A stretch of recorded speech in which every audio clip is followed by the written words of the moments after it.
Base po sa latest satellite animation ng Pag-asa ay huling namataan kanina alas 4 itong si Bagyong Bising 345 kilometers west-northwest ng Calayan, Cagayan. So ito po ay nakalabas ng ating PAR kaninang alas 12 ng tanghali.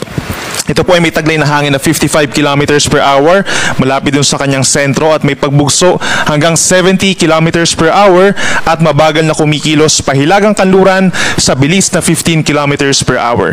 Base sa ating latest satellite animation, yung kabuang lawak po nitong Bagyong Bising ay nasa around 500 kilometers. At kitang-kita dito sa ating animation din yung paghatak nito ng southwest monsoon or hanging habagat lalo na dito sa may western section po ng Luzon.